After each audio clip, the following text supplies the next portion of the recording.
ನಮಸ್ಕಾರ ಸ್ನೇಹಿತರೆ, ನಾವು ಪ್ರತಿದಿನ ಬಳಸುವ ಯೂಟ್ಯೂಬ್, ಫೇಸ್ಬುಕ್, ಇನ್ಸ್ಟಾಗ್ರಾಮ್ ಇವೆಲ್ಲ ಯಾರು ಕಂಡುಹಿಡಿದರು? ಏಕೆ ಈ ಆ್ಯಪ್ಗಳನ್ನು ಮಾಡಿದರು? ಇವುಗಳಿಂದ ನಮಗೆ ಏನು ಪ್ರಯೋಜನ? ಇಂದು ಸರಳವಾಗಿ ಎಲ್ಲವನ್ನೂ ತಿಳಿಯೋಣ. ಯೂಟ್ಯೂಬ್ ಕಂಡುಹಿಡಿದವರು ಯಾರು?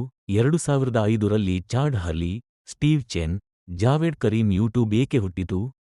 ವಿಡಿಯೋಗಳನ್ನು ಸುಲಭವಾಗಿ ಹಂಚಿಕೊಳ್ಳಲು ಯೂಟ್ಯೂಬ್ನ ಪ್ರಯೋಜನಗಳು. ಜ್ಞಾನ ಪಡೆಯಲು ಓದು, ಶಿಕ್ಷಣ ವಿಡಿಯೋ ಮನರಂಜನೆ ಹಣ ಗಳಿಸಲು ಯೂಟ್ಯೂಬರ್ ಆಗಿ.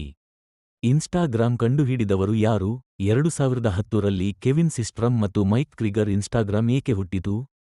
ಫೋಟೋ ಮತ್ತು ಚಿಕ್ಕ ವಿಡಿಯೋ ಹಂಚಲು ಇನ್ಸ್ಟಾಗ್ರಾಮ್ನ ಪ್ರಯೋಜನಗಳು. ರೀಲ್ಸ್ ಮೂಲಕ ಫೇಮಸ್ ಬಿಸಿನೆಸ್ ಬೆಳವಣಿಗೆ. ಕ್ರಿಯೇಟರ್ ಆಗಿ ಹಣ. ಟ್ಯಾಲೆಂಟ್ ಪ್ರದರ್ಶನ. ಬ್ರಾಂಡ್ ನಿರ್ಮಾಣ. ಇನ್ಸ್ಟಾಗ್ರಾಮ್ ಕ್ರಿಯೇಟರ್ಗಳ ವೇದಿಕೆ. ಕಂಡುಹಿಡಿದವರು ಯಾರು? 2004ರಲ್ಲಿ ಮಾರ್ಕ್ ಜುಕರ್ಬರ್ಗ್. ಫೇಸ್ಬುಕ್ ಏಕೆ ಮಾಡಲಾಯಿತು? ಜನರು ಪರಸ್ಪರ ಸಂಪರ್ಕದಲ್ಲಿರಲು. ಫೇಸ್ಬುಕ್ನ ಪ್ರಯೋಜನಗಳು. ಸ್ನೇಹಿತರ ಸಂಪರ್ಕ. ಫೋಟೋ, ವಿಡಿಯೋ ಹಂಚಿಕೆ. ಬಿಸಿನೆಸ್ ಪ್ರಚಾರ. ಸುದ್ದಿ, ಮಾಹಿತಿ. ಗ್ರೂಪ್ಗಳ ಮೂಲಕ ಕಲಿಕೆ. ಫೇಸ್ಬುಕ್ ಜನರನ್ನು ಜೋಡಿಸುವ ಸೇತು.